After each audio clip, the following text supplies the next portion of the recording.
What's going on, guys? Welcome back to a brand new video, and today we're going to talk about everything that you guys need to know about ESports Boxing Club, or at least everything there is to know. Now I'm going to be answering pretty much all the questions that I see from belts, roster, gameplay, early access, console, music and soundtracks. I'll also be doing a big recap at the end of this video, so feel free to skip ahead if you don't want to go through the history of it with me. I won't be talking about the gameplay from the start of 2020 because that is so different from the gameplay we have now, and it doesn't really affect anything. It's almost irrelevant talking about it. So anyways, that aside, recap aside, let's get into the video. Now on November 10th, 2020, they dropped the Alpha Movement trailer, and that was awesome. That blew some minds.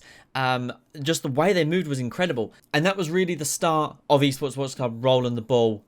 Absolutely incredible. Then 3 days later, November 13th, 2020, they announced that Todd Grisham had joined the team, and he is responsible for pretty much all the fighters that we have in the roster today. Then a whole month later, in December 14th, obviously I skipped some things, but in December 14th, 2020, they put out a December development update, which was a written statement over 2 pages that ended up becoming a monthly thing for quite a while. Now, key parts of that were they expanded the team to 13 members, they delayed the 2020 December early access, as well as stating that early access will have 70% of the career, online and offline, customization of characters, upload and download of characters via Steam, 21 licensed boxes, 9 venues so far, and initial commentary. And back then, that was pretty mind-blowing. Well, we're going to get commentary, we're going to get 21 real boxes. Absolutely incredible. And then the 22nd of January 2021, they got us customization nerds real hyped when they dropped the in-depth customization video, which yet again blew some minds, including me. Yeah, I didn't do a reaction to that one at all. That was just incredible. And even today, people still bring it up because it might be almost, I mean, it's what, like at 9 months old, but it's still fucking awesome. Then on the 29th of January, they announced that the Justice League will be producing all the music for the soundtrack in the game. Now, obviously, people always go, oh, Justice League, The Flash and all that. But these guys are responsible, and they have produced music for the likes of Kanye, Jay-Z, Drake, and so on and so forth. So I would imagine it'll be quite a rap-heavy soundtrack, but you never know what they'll do for the game. They might add some metal and some rock. Now, on the 5th of January, they dropped this screenshot, and that was the first screenshot of actual in-game damage that we saw. We'd never really seen anything like this across any game, and that was the first time I made a video outside of the December written statement that I made a video relating to news for ESports Boxing Club, and that's when I really got hooked on giving you guys the info. And yeah, that was still to this day is an awesome screenshot to see. Then on the 17th of February, we got the February development update that had key things in it, such as they'll be announcing 6 new legends over the next 6 days. They've partnered up with the likes of Cleto Rays, Rival Boxing Gear, and BoxRec, followed by talks of a real event featuring a real WBC ESBC belt for the winner, then finished by thanking the community, such as Fanatico, Marshall, and Coach's Corner. Then February 18th through February 24th, they announced these 6 legends, which were Sugar Ray Robinson, Joe Lewis, Jack Dempsey, Jack Johnson, Floyd Patterson, and Rocky Marciano. And those I all made videos on. I remember it actually vividly. Every single time they dropped it, I was midway through eating my fucking dinner. So I had to push my dinner to the side, record quickly, and carry on eating while editing. Just a little, I suppose, behind the scenes for you guys there. They then went on to start the community nickname suggestions, which is where people would put nicknames in the Discord, and that carried on for quite a while, and that got us nicknames such as Tank, The Nightmare, Notorious, Money, Pretty Boy, The King, Showtime, so on and so forth, which was obviously awesome, as well as I believe Fanatico. His name actually got into the game, so fair play to him. Then on the 12th of March, we got the in-game prototype of the ESBC WBC title, which was awesome. I'll put it up on screen for you guys. And yeah, it was the first time we saw the in-game belt, which was epic. Then 12 days later, on the 24th of March, we got the first ever fighter show announcement hosted by Todd Grisham, which was my first live reaction on my channel. We got names like Crawford, Plant, Porter, Khan, Povetkin, Usyk, Josh Taylor, Rosado, Chocolatito, Roy Jones Jr., and many, many more. We also saw 10 seconds, give or take, of snippets of gameplay, followed by 10 days of fucking moaning from the community, as well as actually other YouTubers. Then 2 days on from the fighter show announcement, we got the March monthly update, which had key points such as they had added 3 complete move sets and punch sets, which will increase during early access. They've addressed the gameplay snippets and how they were just out of context and shown for a bit of fun and nothing too serious, and they were confident they would make their early access launch for summer 2021. Now, on the 28th of March, this was a big day. We got 7.5 minutes of gameplay as well as screenshots from the career mode, which is now nearly at 1 million views. Although I'm about 100,000 of them views, to be honest, I've watched that video so many fucking times. It was received brilliantly by the community with 26,000 likes, 230 dislikes. We got to see Lyndon Arthur move around, Eddie Hall and David Adelaide fight. We got to see some career/corner stats and features such as cutmen, promoters, and what they offered inside your career, as well as a negotiation screen for inside your career mode, where we saw winnings, earnings, make and weight, fight location, such as Empire Fight Camp, and total weeks that you could train, as well as a stat screen on what each coach, depending on their level, could offer you, which was just awesome. As a career player, that was epic to see so much detail in just a few screenshots. They knew what they were doing, they were clever with it. They just showed the screenshots, but then the more you looked, the more you saw. And I made a video actually talking about it in depth, so if you guys want to ever go back and check them out, feel free to. Then on April 1st, we were rickrolled with gameplay, which sucked, but was funny admittedly. But yeah, that sucked.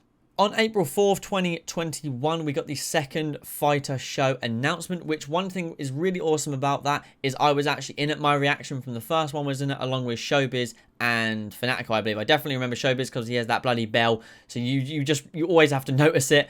But yeah, that was really cool that I was in that one. This episode had fighters like Loma, Marcus Maidana, Frank Bruno, Nonita Donaire, Vidal Riley, Carissa Shields, Jessica McCaskill, Celia Brackus, and so many more amazing female fighters. Unfortunately, the hype from episode 1 did kind of derail the hype for episode 2 because episode 1 was so epic.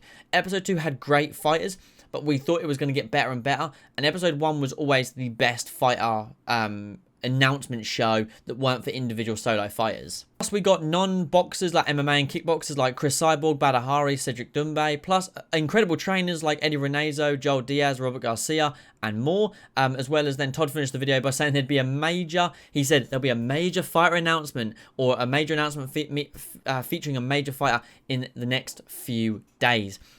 So the Discord went fucking mental. Everyone was just expecting it. It was like on a Thursday they dropped this, and everyone was like, it's coming on Saturday. It didn't come on the weekend. They were like, it's coming next Thursday. Nope, it's coming on Saturday. And that happened for fucking months.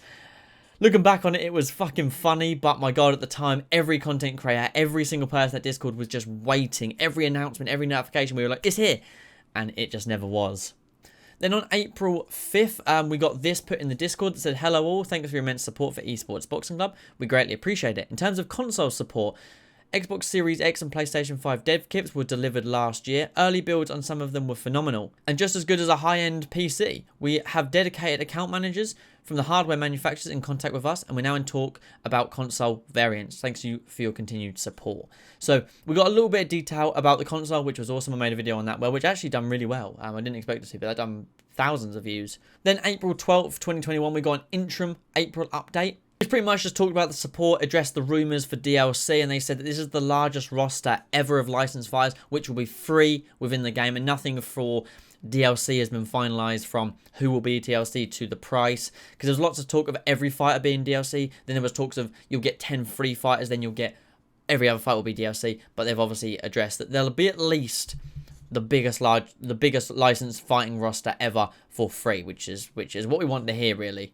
And then we jump to April 28th for the actual April development update. And this was a fucking big one, guys. This one, they spoke about the next fighter announcement coming May 6th. They spoke about 5 incredible gameplay features, such as taking a knee, single punch KOs, stuns, or drops. Being caught through a big punch could very well equal a KO. Still dangerous when out on your feet. We'll see damage and swelling in real time during the fight. And they then mentioned the amazing news of all the possible titles that could be won in ESports Boxing Club, which was the WBC, the Ring TV, the WBC Silver, the WBC International, the IBF, the IBO, Continental Championship belts, national titles such as the Lonsdale, and the WBC Amateur title. So you could tell that was a big monthly update. Then May 6th, as promised, we got the 3rd episode of the fighter announcement, and we got a pretty good one. This one was, in my opinion, better than the second one. We got Sugar Ray Leonard, Riddick Bowe, Larry Holmes, Tommy Morrison, Lawrence Akali, Katie Taylor, both the Klitschko brothers, and then at the end they were like, all right, we're done. Oh, hold on, no, we're not. How could you be the greatest roster without the greatest Muhammad Ali? And that was fucking incredible. I obviously, didn't expect the Klitschko brothers especially, but Muhammad Ali was a huge announcement, and that rocketed the game even more in terms of popularity. And then on the 24th of May was the greatest day of all time. They done a single fighter, an exclusive fighter reveal, and that man was... Ladies and gentlemen, please welcome one of the exciting young stars of boxing today.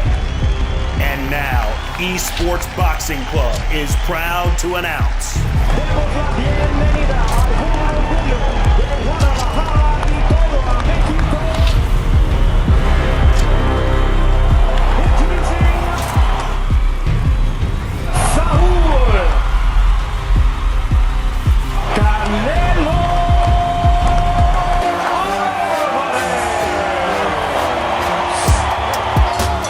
ESports Boxing Club is proud to announce Saul Canelo Alvarez.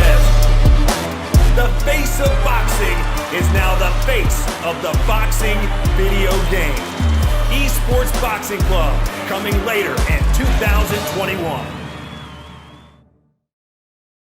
Saul Canelo Alvarez. My reaction was insane, and not to mention actually genuine. I was like shaking. I know it sounds sad because it's just a video game, but I was literally fucking vibrating for like 25-30 minutes after I finished recording. Absolutely incredible. And then on the 28th of May, we got the May development update that featured things such as they mentioned they've now got over 230 boxers, trainers, cutmen, promoters, and networks, 100 world champions, and more to be announced, as well as 4 gameplay features, which were haymakers, the countering system, the AI improvements, and defense/offense. So all styles are fair to be played as well as the WBO joining the family. Then we jump all the way to the 12th of June, where they announced that they would be at E3 in the future games, which was just going to be a small snippet, which was awesome because E3 is huge. Then on the 13th of June, we got to see that video, the gameplay from E3. Admittedly, a lot of the gameplay we'd already seen. Some of the gameplay was brand new and mostly new screenshots. But I think people failed to realise that this was to get new fans involved, not just to interest current fans, because, you know, they were getting their name out there and they couldn't just show loads of new gameplay. So they shoot like things like the Alpha Movement trailer, some of the knockouts we'd already seen. But a lot of the knockouts were new, some of the gameplay was new, all the screenshots were new. All in all, the E3 experience was pretty cool, but obviously the community were a bit shaken on what they wanted. I think they expected too much. Then on the 30th of June, we got the development update. Yet again, you know, another month carrying on with it, which was just a thank you for the support, as well as telling us they've made big strides. They're no longer the small indie company with the small indie project they had in mind, as well as recent hires from EA, Epic Games, and Sumo Digital, which made everyone just absolutely shit their pants and were like, oh my god, EA are going to buy them, EA are infiltrating them, oh my god, it's like a Splinter Cell Blacklist, oh, it's like Hitman 2 Silent Assassin, oh no. It's just fucking hires, bro. They're just jobs. But after a week or two, everyone calmed down and was like, we're not being bought by EA, just chew your fucking boots, yeah. And everything carried on. And so far, the team have been fucking smashing it. And then on July 29th, we got tons of brand new gameplay that blew a lot of minds, including mine, as well as a development update, plus a fighter announcement at the end of that video. We got to see the AI in action. We finally got to see there'd be 6-point blocking, but also to have the option of 2-point blocking if we wanted, as well as a clean counter punching, smooth, unique footwork, combination fighting, as well as blocking while punching, as well as seeing proof of dangerous while stunned. We got to see some info on the in-game career stats, as well as a sneak peek of the in-game career hub where you can walk around. But sadly, there was a delay, which stated there will no longer be a release window. It will instead be kept quiet until they give us a 100% guaranteed release date. That doesn't mean early access is cancelled. It just means that whatever is announced is definite and not just like an autumn window or a spring window or a winter window. Then at the end of that video, we got the huge announcement that was the Gypsy King, Tyson Fury. On the 12th of August, they dropped 10 fighters under 25, and at the end of that, which was number 1, was the newly announced Shakur Stevenson that a lot of people were psyched for. I like him. He's a good addition to the game, to be honest. I wasn't mind blown by it, but he's a good addition to the game, and definitely someone to look forward to playing as. Then quite early into August, on the 17th of August, we got the August development update. They spoke about changeable cameras, the ability to turn on and off flashes for stuns and knockdowns, etc. As well as they're continuing to work on all aspects of combat, as well as stating they had new investments, details on career hubs, such as move around in third person. You can interact with trainers and schedule sparring. You can check rankings, change equipment, and so much more. As well as they'll be putting an end to the monthly text-based updates that obviously a lot of us were sad about because we'd grown accustomed to it. But I feel like since then we've had more information on the game than those monthly updates ever gave us personally. Then on the 2nd of September, we got the 9 Great Additions YouTube video that had people like Fernando Vargas, Ricardo Morgaya, I think that's how you pronounce his name, the absolute fucking nutter that was always smoking, absolute mentalist, Emmanuel Augustus, who is the drunken master, as well as Jeff Mayweather and Floyd Mayweather Sr., so not actually Floyd, but his dad. And then on the 20th of September, we got another video like that, which was around the world, the 12 new additions. And, you know, some good names, but the ones that stuck out to a lot of people were Costa and Tim Zhu. You know, they were hugely requested, and they were both in that video, as well as legendary ref Mills Lane, who refed over 100 title fights, such as Larry Holmes vs. Spinks, Tyson vs. Burbick, Tyson vs. Holyfield, and many more. As well as we got Carl Frampton announced, and we thought, all right, it's done. Then at the end, we got Joe Calzaghe and Carl Froch, which is just incredible, man. Joe Calzaghe is just incredible. So yeah, that was fucking epic. And then most recently, we got teased with the bomb emoji on Twitter and Instagram and Discord. And then we had the 3rd fighter announcement. We obviously had Canelo, then we had Fury. And then this time we had the bronze bomber Deontay Wilder, which was absolutely incredible. So just a quick recap. Obviously, when it comes to the roster, we've got the likes of Canelo, Usyk, Fury, Wilder, Sugar Ray Robinson, Sugar Ray Leonard, Roy Jones Jr., both the Klitschko's, and just so many more. Over 200 fighters, as well as brands like Cleto Ray's, Rival, BoxRec, Empire Pro Tape, and to be honest, most likely Lonsdale, because they have the belt, so Lonsdale would just make sense. And when it comes to belts, we've got the WBC, Ring TV, WBC Silver, WBC International, IBF, IBO, Continental Championship belts, national titles like Lonsdale, WBC Amateur, and the WBO, as well as locations like Empire Fight Camp, some gym covered in light, an outdoor arena. There's not been many named ones. I'm sure those will come in the future. As well as promoters, cutmen like Jamie Sheldon, trainers like Eddie Renezo, gameplay features like being able to take a knee, soundtrack being done by the Justice League. Truly an incredible game, and when you break it down like this, when it takes an hour to write down, you know there's a lot, especially as we don't even... I couldn't write this much about UFC 4. That game has been out over a year, and I've played it. But yeah, there is so much here. I feel like when you break it down, you really get a feel for what's there. But I hope you guys enjoyed this video. I hope it was helpful in some way. You know, something you maybe didn't know if you've come into the game 2 or 3 months ago. There's some things that you didn't know from back in December, January, February, things like that. So I hope it was helpful. Hope you guys did enjoy. Don't forget to drop a like, subscribe down below for more, and I will catch you guys all in the next one. Peace.